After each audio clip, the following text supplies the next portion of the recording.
Assalamualaikum warahmatullahi wabarakatuh.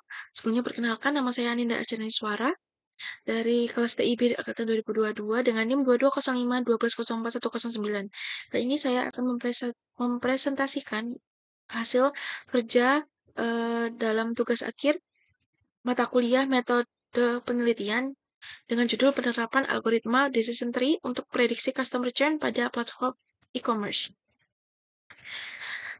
Yang pertama adalah pendahuluan, terdapat 5 bagian, yaitu latar belakang, rumusan masalah, batasan penelitian, tujuan penelitian, dan manfaat penelitian.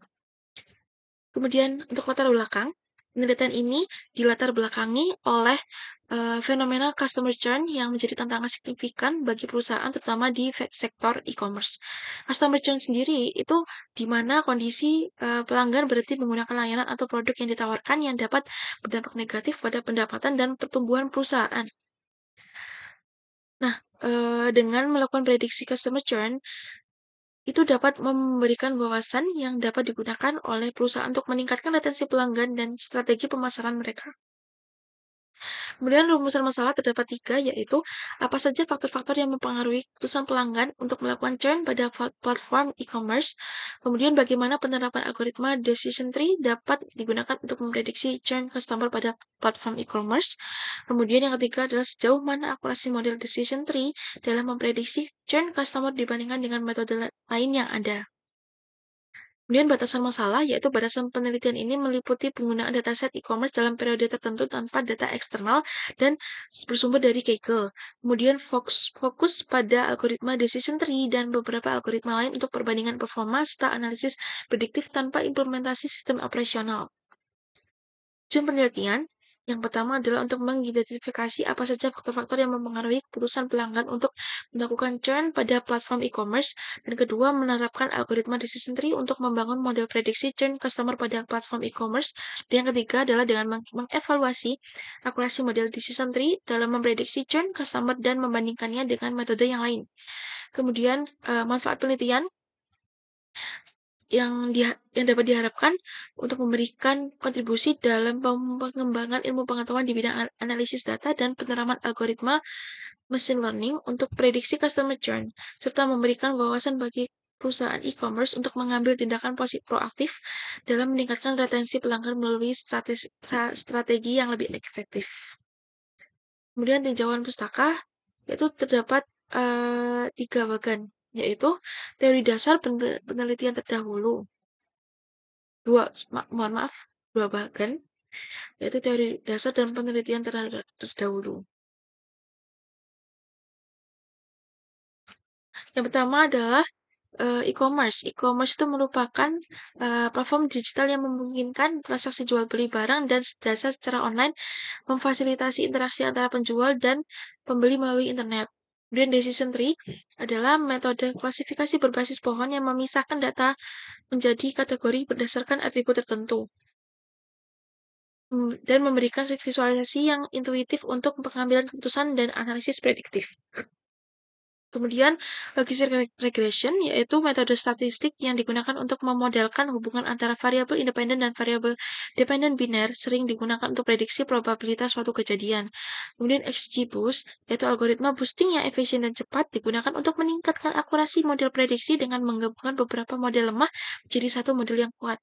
Kemudian support vector machine, metode klasifikasi yang mencari hyperpollen terbaik untuk memisahkan data ke dalam kategori yang berbeda, efektif dalam menangani data dengan dimensi yang tinggi. Penelitian terdahulu, yaitu pada Chang dan lain-lain, menggunakan metode decision tree, random forest, dan logistic regression yang memfokuskan pada pemodelan churn di industri telekomunikasi. Kemudian untuk Dini dan Fauzan meningkatkan akurasi prediksi churn di perusahaan broadband dengan pendekatan ensemble, random forest, dan XGBoost. Kemudian para Badevi fokus membandingkan beberapa algoritma untuk prediksi churn dengan metode stochastic gradient booster, random forest, k-nearest neighbor, dan logistic regression.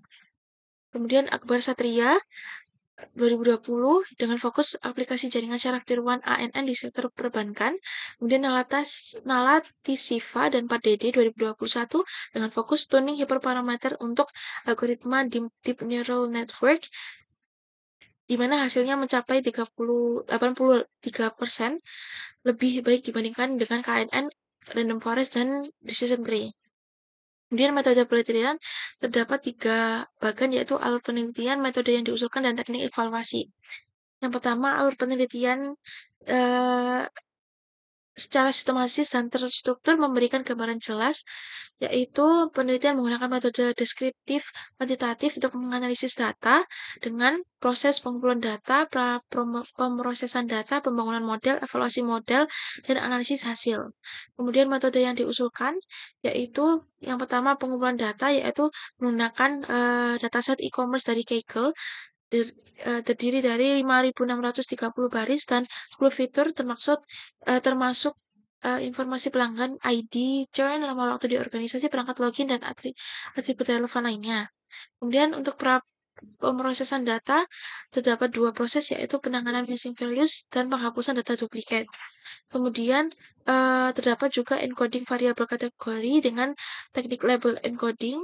Kemudian normalisasi data dengan menggunakan min-max scaling atau standard scaling untuk metode logistic regression dan SVM.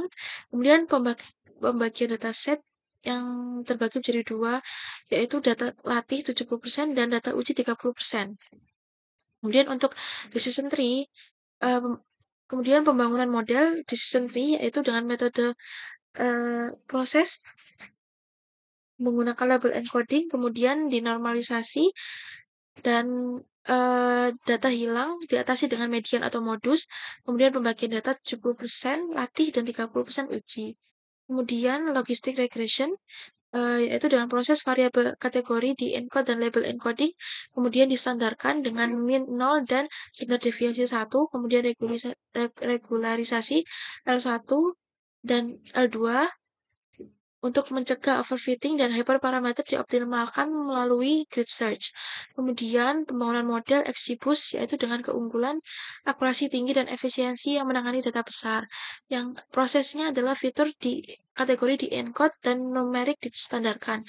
Kemudian model dilatih secara iteratif untuk mengurangi kesalahan prediktif dan menggunakan binary logistic loss untuk klasifikasi churn. Kemudian untuk SVM itu fitur kategori di encode dan numerik di normalisasi. Kemudian hyperplan optimal dicari untuk memisahkan kelas churn dan non-churn. Kemudian tuning hyperparameter C gamma menggunakan grid search cross validation. Kemudian terakhir adalah teknik evaluasi. Dari keempat algoritma dilakukan evaluasi yaitu dengan membandingkan akurasi, presisi, recall, advance score, dan AUC ROC. Decision tree itu mudah diinterpretasi namun rentan overfitting. Logistic regression stabil pada hubungan linear, XGBoost unggul dalam akurasi meski lambat, SVM presisi tinggi tapi membutuhkan komputasi besar. Sekian dari presentasi saya. Mohon maaf apabila terdapat kesalahan. Terima kasih. Wassalamualaikum warahmatullahi wabarakatuh.